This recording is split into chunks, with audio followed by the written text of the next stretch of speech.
AMRAPs and rep maxes are one of the most useful programming tools you can use in your training, and today we're going to explain why we love them so much. So AMRAP simply means as many reps as possible with a given weight. For example, I will tell you do an AMRAP at 100 kilos and you essentially go to failure or almost to failure. A rep max, on the other hand, is simply when you try to hit a new rep max with a higher weight. So for example, your 5 rep max is currently 100 kilos and we want to set a new 5 rep max, so we go for anything above 100 kilos. Now, if you've ever ran any of our programs, you'll know that we're massive fans of these on the bigger and smaller lifts, be that the squat, bench or deadlift, or all the way down to your single leg assistance exercises. The first reason we love AMRAPs is they're simply fun. They're a fun tool to use in your training. If we compare AMRAPs to heavy singles in training or your max event, we'll generally have this feeling of impending doom, and you usually can't enjoy that set until it's over. For a heavy single or a max attempt, we'll usually have put in weeks or months of work, and as a result, we only feel relief after we've done them, and sometimes elation if we hit a heavy single. However, if we don't hit a new PB, it's often very disappointing, and we may have wasted several months of training.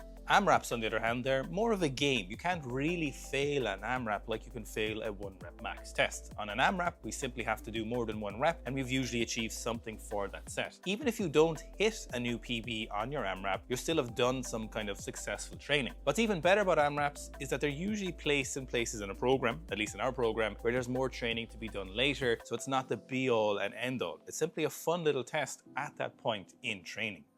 Which brings us to the second point of why we enjoy AMRAPs or rep maxes in our program so much, is the fact that you don't need to necessarily peak for the AMRAP or rep max to push your limits. So when we're peaking for a heavy single, we need to move through certain weight ranges and rep maxes and sets and reps to end up hitting that heavy single. However, for example, if you've run something like the Road 20 or Part 2 squat program, you'll know there's some 5 rep maxes and 10 rep maxes in the program, and these usually follow along with where you're doing your 5s and your 10s. So it's a way of programming a limit pusher, something that's pushing you really far, but in a place where you don't have to waste several weeks before and after training to try and hit something that's a new limit. We get this nice little taster of a PB, and then we get this new rep max. Now, I'll give you a marker of these tasters of progress. On my particular journey to squatting 300 kilos high bar, I had an arch nemesis that really beat me a few times, and that was 240 kilos for a set of 10 on the back squat. Now, the first block I tried, where I was meaningfully going for 300 kilos several years beforehand, I had hit 240 for 9 reps multiple times, each time coming up short on one set of 10 with 240 kilos. Now, my last and most successful training block for 300 kilos, I went for 240 for several AMRAPs throughout the block. Now, it started when I was very out of shape, where I'd hit 2 reps. A couple of months later, I'd hit 5 reps and 6 reps, until it came to the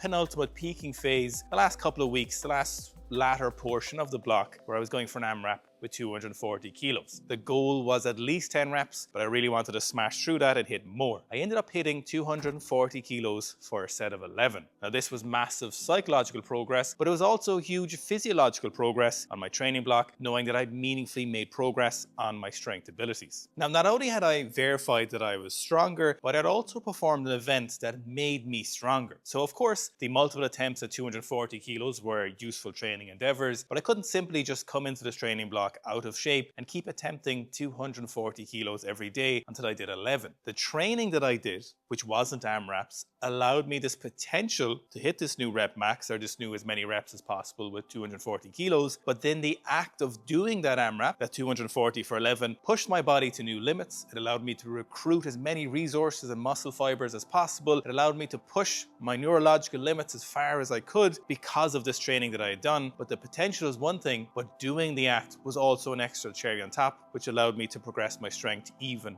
further. So when I or your coach or you look at your training and you hit a new rep max or a new AMRAP, you can safely say, or at least you can say with some reliability, that you're making progress. Now, this isn't always the case, and just because you hit a new rep max doesn't guarantee a new PB potential, but it does give us as much reliability as we can mid-training block to let us know time is coming up that we can hit a new single. Now, of course, there is a point where really high rep sets eventually won't be great predictors of your strength, because obviously a heavy single, once we're getting to 20 plus reps, probably isn't a great indicator of your maximal single strength capacity. So if we're doing super high AMRAP sets with weights that aren't that meaningful, generally we're developing more a aerobic or work capacity here probably isn't going to make a meaningful difference to your 1 rep max in a meaningful fashion. It will definitely help your work capacity, and they do have their place in training, but don't use these ones as an indicator of when you're going to hit a new single. The grace you develop from max reps is fantastic. Now we're going to let you in on a little bit of a secret. You know the way a lot of strength athletes like the top set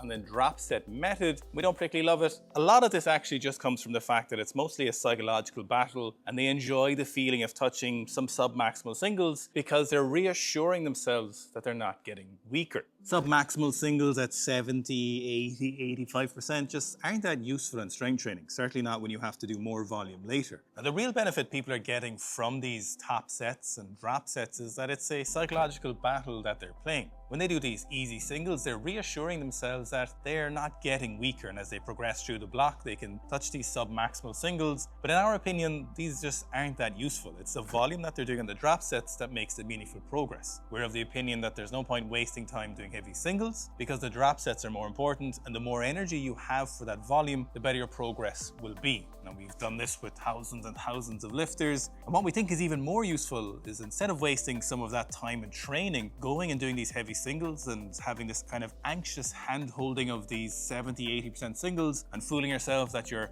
practicing a single at 80% when you really should be doing a couple of reps with it. What we think would be much more useful of your limited resources and time in the gym is a rep max. Now, you know what's better than anxiously reassuring yourself that your 80% is now an RP 7.9 and when it used to be an RP 8 is going with some massive action and doing an actual rep max. It's going for your 5 rep max and doing it for 8 reps. The great thing about rep max is that if your training is done correctly and you've programmed them in the right fashion, it's really about you actually doing it. In a lot of the cases you can do it, but you need to force yourself to do it during that set. The great thing about these rep maxes or these AMRAP sets is the fact that you have to push your limit. And most of the time this is quite different to most of the sets that you're doing. You really have to push close to failure, and oftentimes you can maybe get 1 or 2 more reps than you think you could have, and this pushes us mentally and allows us to develop some grit in training with some meaningful action that actually challenges us.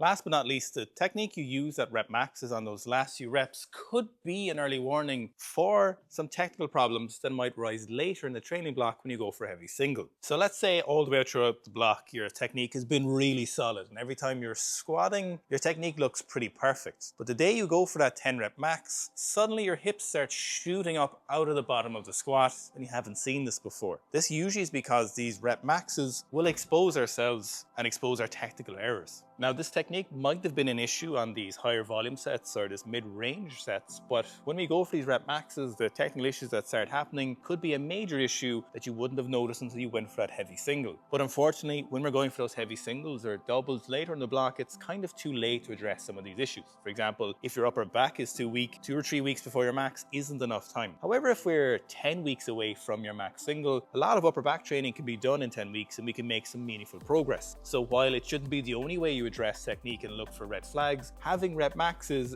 as a tertiary or quaternary benefit, if that's even a word, is actually one of the uses of those, which you'll see quite frequently in your own training. So hopefully I've convinced you to use AMRAPs and rep maxes regularly in your training in the right scenario. But if you don't like doing your own programming and you just want someone else to do it, let us help you at Seek a Strength. Go over to the Seek a Strength app at app.seekastrength.com. This is something that we've developed after literally decades of coaching, tens of thousands of lifters. We've put all of our effort into the app. And our big goal with the app is just to save you time and save you thinking about your own training. Look, some people do enjoy thinking about their training and doing their own programming, which is great. And that's why we make these videos, to help everyone as much as possible. But a lot of you just want to get the progress, and that's what the app has been developed for. app.seekastrength.com, the Seek a Strength app. I guarantee you will find a plethora of programs that will service your needs and you will not regret it. Check out the new chat to coach feature in the app. This allows you to chat directly to us or someone on the coaching team that will help you with their problems, and we endeavor to get back to you as quick as possible.